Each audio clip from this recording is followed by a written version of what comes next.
ডিএইচডি diagnose না হলে এটি কিন্তু অ্যাডাল্টহুড পর্যন্ত ইভেন লাইফ লং থাকতে পারে। এটি ট্রিটমেন্ট যদি আমরা না করি পরবর্তীতে কি কি কনসিকোয়েন্সেস বা কমপ্লিকেশনস আসতে পারে? এডিএসডি পুরো একটা সাইকেল, যে প্রথমত আমরা এডিএসডিকে ধরতেই পারলাম না, এতে করে বাচ্চাটা কি হলো, সব জায়গা থেকে কিন্তু তাকে ডিটাচ করা হলো। খেলার মাঠে তাকে কেউ নিচ্ছে না, স্কুল থেকে কমপ্লেন আসছে, কোনো শিশু তার সঙ্গে মিশছে না, কারণ স্কুলের যে গেমগুলো আছে বা স্কুলে যে একটা রুটিন ফলো করতে হয় তার হাইপার অ্যাক্টিভিটির কারণে সে অ্যাটেনশনটা দিতে পারছে না।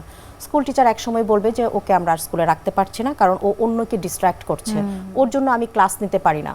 এই যে একটা স্কুল থেকে সে চলে আসলো, এতে করে শিশুটা কি হলো, বাড়িতে সে বকুনি খাচ্ছে, একটা শাসনের মধ্যে থাকছে। সে বুঝতে পারছে যে আমাকে স্কুল পছন্দ করে না, আমার বন্ধুরা পছন্দ করে না, বাড়িতেও আমি সবসময় শাসনের মধ্যে থাকি। বাচ্চা একদম আইসোলেটেড হয়ে যেতে পারে, একদম মিউট হয়ে যেতে পারে। বাচ্চার মধ্যে সেলফ যে কনফিডেন্স, সেলফ যে এস্টিম, সেটা বাচ্চার আত্মবিশ্বাস গড়ে উঠবে না। এই শিশুটাই যখন বড় হতে থাকে প্রি অ্যাডোলেসেন্ট বা অ্যাডোলেসেন্ট পিরিয়ডে, তখন সে কি করে, তার বন্ধু মহলকে খোঁজে, কোন বন্ধু মহল তাকে অ্যাকসেপ্ট করে, এবং তাকে যে অ্যাকসেপ্ট করবে সেই বন্ধু মহল নিশ্চয়ই ভালো কোনো মহল নয়।